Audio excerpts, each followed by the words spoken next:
Madabouts can get me in trouble, and 3 weeks ago I got on Sinner for missing Canada because we didn't know it at the time. He just said he missed it, exhaustion, everything else. I got all over him. He owed it to the ATP Tour, and then he misses the U.S. Open. So I have to apologize to Sinner. Madabouts can get you in trouble. You got to move the needle, but if you move it too far, you get yourself and, you can look like an idiot. And by the way, I am going under shoulder surgery tomorrow, so this is the last you're going to get of me for a long, Lewis, buckle up, guys. time. So when you're doing that, tomorrow, shoulder surgery. No way. So when I watch you tomorrow at the Alabama game against East Carolina, do a halfway decent job. I'll do my best. Number one, and typical me, I took the Phillies, you know me with the betting, I took the Phillies on the under for the season, and it was 89.5. So, if you get the 89.73, you win your bet. And the Phillies have been sort of, they've been an older team. They've been up and down. They haven't really played great. And then on Sunday, before I go out for a little run, I'm watching them play the Cardinals, and I need the Cardinals to win the game.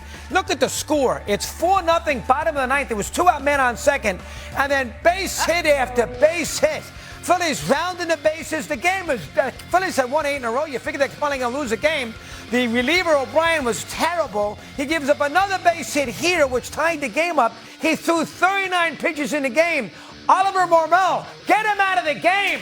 Bring a lefty in. Why? He leaves him in the game, and Schwarber hits a 2-run homer, and the Phillies with a man on second and 2 out, and a man on second, 2 out, down 4-0, score 6 runs, ruined my run, ruined my Sunday afternoon, and by the way, ruined my bank account. Because now they're going to get the 90 wins. There we go. Because that's the sort of loss I need. You can't count on that. That drove me crazy. Don't bet is the moral of the story. Okay. All right, number 2. This is for Kevin here. Yeah. Listen, if you're going to make, and I saw your clip. You do a great job. Thank God we have you here on ESPN. Yeah, we have you. But I disagree with you on the clip. if the Browns, if Deshaun Watson is going to be on the roster, he has to start.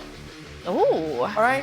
If you want to get him out of the team because he's toxic and, what's the point? You're not going to win anyway.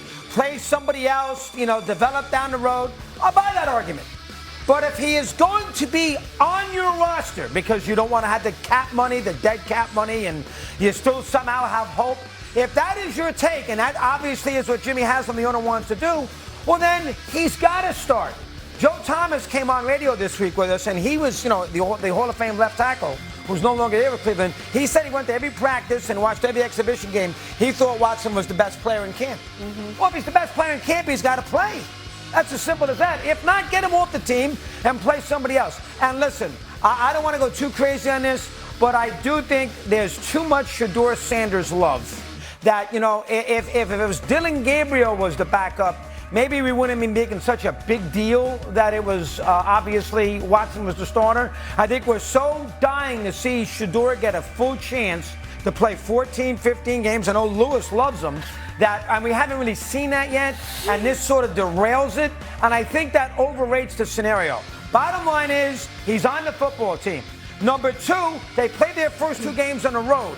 So you can't sit there and tell me he's going to get booed week 1. If he wins his first 2 games, they get a standing ovation when he goes back to Cleveland in week 3. You know how fans are. Look at LSU. They'll root for anybody if their team can possibly win. So the idea that this unbelievable anti-Deshaun Watson sentiment, how in the world is he starting, to me is silly.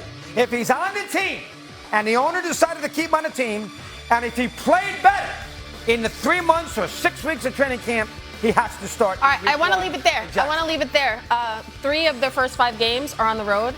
Kevin, you and I were on TV talking about this early in the week with Dan Orlovsky. I want to get your take on what Mad Dog just said. They have to keep him on the roster because of the money. Right. That's it. So you're saying that if he's on the roster, which he has to be, otherwise it's the biggest dead cap charge in history by far. By far, it could be the biggest dead cap charge in history next year. I mean, they've got so much dead money. I mean, it is crazy. So he's going to be on the roster. I think the biggest solution is, okay, he's on the roster, just send him home. That's what I would do. Just send him home. I just don't. He's protected on the roster because of the restructures they've done the last few years in the salary cap. But what about the fact that in camp, not in the preseason game, but in camp, he has looked better than Shedeur? I think it's close. At the camp I was at, Shedeur played better. I think it was close, and if it's close, you always go with the younger guy. What do you think, Lewis? Camp practices, look, Joe knows. maybe he did look better in what he has seen. It's all subjective anyway. In the preseason games, from what I've seen, he doesn't look markedly better than Shedeur. And we know that he's not going to be the long-term future. We know, in all likelihood, he's not the long-term future. So just because he's on the team, I don't think he needs to start. I have said all along, the best player needs to start. And if they believe he is going to ultimately be the best player, then fine. I don't have any problem with it. I don't care about his feelings about he wants to start on the road. He feels disrespected at home. I don't care about any of that. I'm not really concerned about Deshaun Watson's feelings. All I care about in Cleveland, having played there for 3 years, is this. They get something competent at that position in terms of performance. I don't care who it comes from. Amen. All right. Good job. All right, last one. Quickie.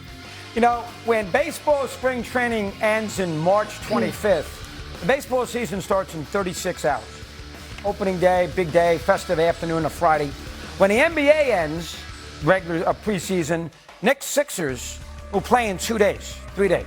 I'm sure it'll be all over it. LeBron at Madison Square Garden, the banner and everything else. Hockey, they finished their little preseason. They play 4 games. They start right away.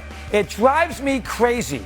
And now it's even worse because they moved up the preseason, the last games like Thursday and Friday. There's only 2 games this weekend in preseason football, if you're into that. 2 games on Saturday. The rest is Thursday and Friday.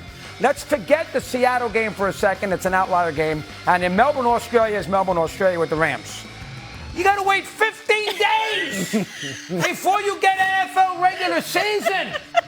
They're going to end the NBA NFL regular preseason basically on August 27th, August 28th. And you got to sit there for 2.5 weeks before you got a game again. These teams take advantage. They want the full 16 days. And I understand health and everything else, but it's a killer for the fans. Preseason is tough enough to get into. Now we're going to sit through preseason. We know we've been doing it every day here since May. It's not easy. It's tricky.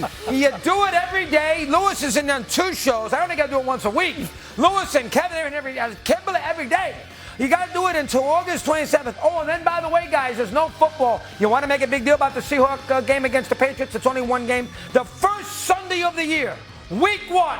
Games, 1 o'clock, 4 o'clock, both Fox, CBS doubleheaders at 4:30. The Sunday night game, Denver, Kansas City on our game on Monday night.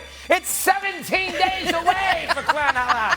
So I'm going to be sitting there with a bum shoulder. Let me finish, Louie. I'm going to be sitting there with a stupid sling on, all looped up. That's what he's mad about. I got to sleep on a recliner with my wife taking care of me with their shoulder rotator cuff, waiting for football, and I got to wait 17 lousy days for it. Number 3. Okay. All right. Okay. I was just saying, with the bad shoulder too, you're gonna be cranky. You said you're all looped up. It's not about you, Mad Dog. You're gonna be in a bad. You know what? Dig into college football. ABC. Remember, Alabama, East Carolina. You better respond.